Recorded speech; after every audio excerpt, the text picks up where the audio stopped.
आपको मेहनत के बावजूद अपेक्षित लाभ नहीं मिलता, ऐसे लगता है? अच्छी शिक्षा के बावजूद अपेक्षित रोजगार क्यों नहीं मिलता? क्यों कम पात्रता के बावजूद कुछ लोग यश प्राप्त करते हैं? ऐसे सवाल आपके मन में है तो यह वीडियो आपके लिए है। नमस्कार, मैं हूं गोवा से ज्योतिष वास्तु अभ्यासक सुदर्शन वासुदेव देशपांडे। आप सभी का मेरे चैनल पर हार्दिक स्वागत करता हूं। बहुत सारे लोगों को अपने किए हुए काम का अपेक्षित लाभ नहीं मिलता और इसके बारे में हमेशा चिंतित रहते हैं। दिया हुआ काम, जिसे हम कर्म कहते हैं, वो वे अच्छी तरह से तो करते हैं, कई बार बाकी साथी व्यक्तियों से भी बहुत बढ़िया कर देते हैं, लेकिन उसके बदले में जो यश लाभ जो दूसरों को आसानी से मिल जाता है वो इनके लिए कठिनतम लगता है। कई बार ऐसा भी होता है कि ये सब काम कर लेते हैं, लेकिन बीच में या अंत में कोई और व्यक्ति आ जाता है, काम में थोड़ा सा का हाथ बटोरता है और पूरे काम का श्रेय लेके जाता है। अच्छी उच्च शिक्षा पदवी प्राप्त होने के बावजूद कोई व्यक्ति काम के लिए दर दर भटकता रहता है और जो काम मिल जाता है उसमें लाभ बहुत कम प्राप्त होता है, और कोई इससे कई गुना कम शिक्षा प्राप्त होने के बावजूद अच्छी तनख्वाह या लाभ प्राप्त कर पाता है। ऐसा क्यों होता है? मैंने पहले की इस वीडियो में कर्म ही सब कुछ, यह कैसा सत्य है और इस पर भरोसा रखा तो भविष्य की चिंता करने की जरूरत कैसी नहीं होती, इसके बारे में बताया था। कर्म ही श्रेष्ठ मानकर चलने वाले सभी यशस्वी क्यों नहीं होते, इसके बारे में भी जानकारी दी थी। वो इस समस्या का एक अंग था। आज के वीडियो में मैं दूसरा अंग बताना वाला हूँ। इसके पहले ब्रह्मवैवर्त पुराण के चतुर्थ खंड श्री कृष्ण जन्म खंड के 40 से 44 अध्याय में बताई हुई एक कहानी संक्षिप्त में बताता हूँ। वैसे हमारे शास्त्र पुराणों में विविध कहानियों के द्वारा मनुष्य को यशवंत, जयवंत, कीर्तिवंत, भाग्यवंत जिंदगी जीने के रास्ते बताए।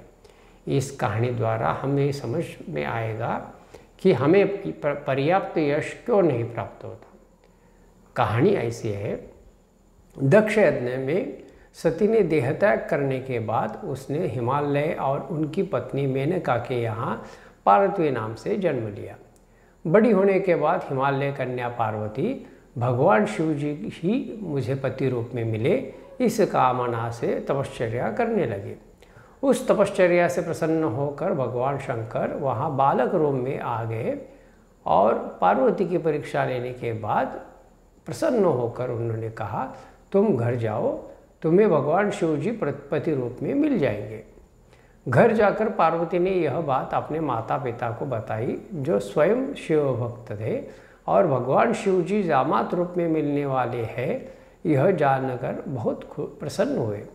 लेकिन यह बात जानकर सभी देवता चिंतित हो गए।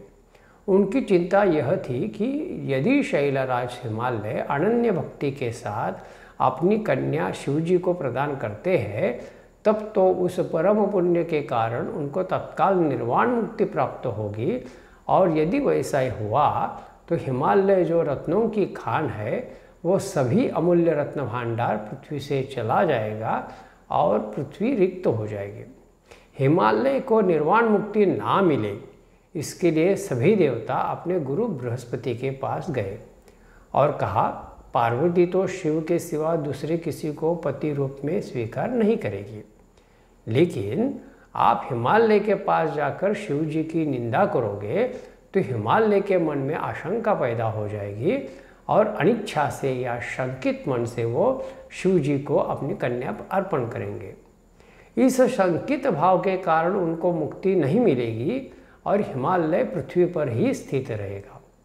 बृहस्पति अपने मुंह से शिव जी की निंदा करके महापाप का भागी होने से इनकार कर देते हैं। फिर देवता ब्रह्मदेव जी के पास जाते हैं और अपनी बात कहते हैं और उनको हिमालय के पास जाकर शिव निंदा करने के लिए कहते हैं।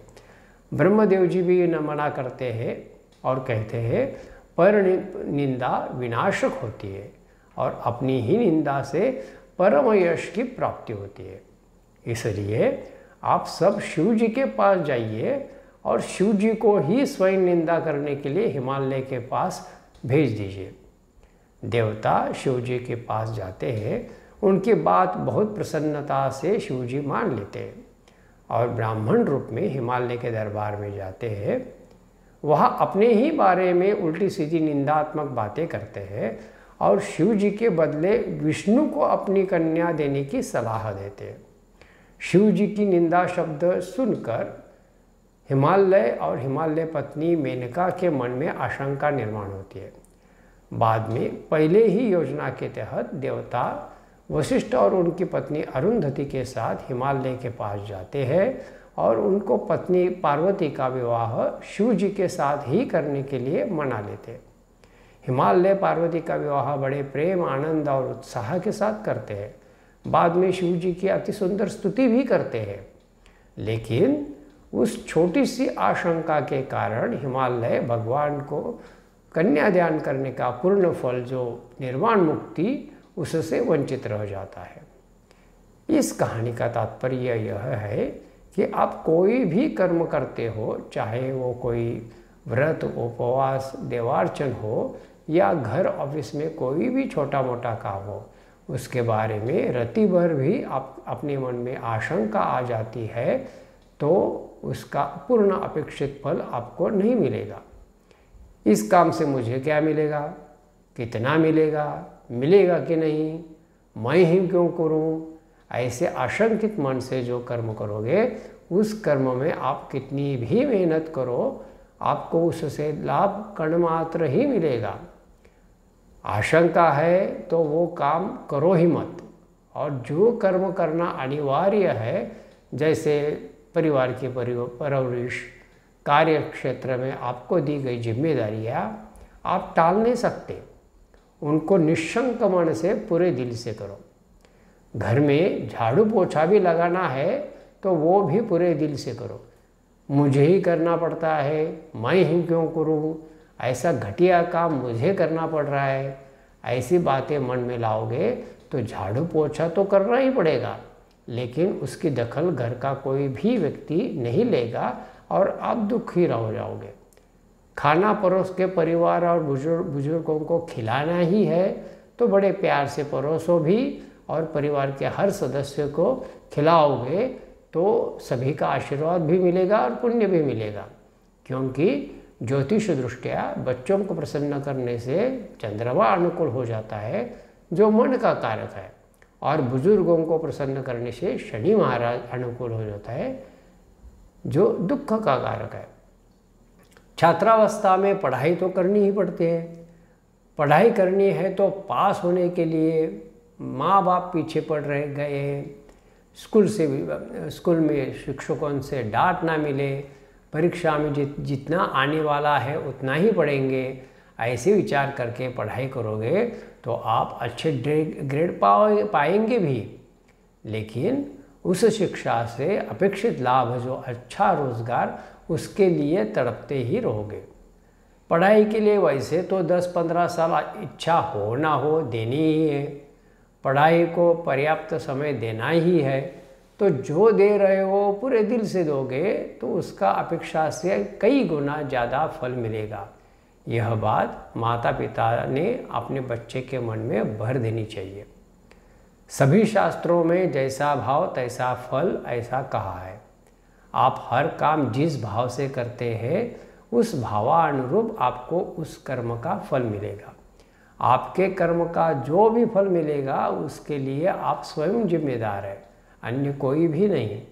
हर एक कर्म श्रद्धापूर्वक दिल लगा कर करते रहोगे तो जिंदगी भर भविष्य की चिंता करने की ज़रूरत नहीं पड़ेगी। जिंदगी का हर एक पल कीमती है। जिस काम के लिए इस अति अमूल्य समय का इस्तेमाल कर रहे हो उसका पूर्ण फल पाना इतना तो, और इस स्वार्थ के लिए यह बात समझनी जरूरी है, नहीं तो समय तो जाएगा ही और मेहनत भी व्यर्थ हो जाएगी।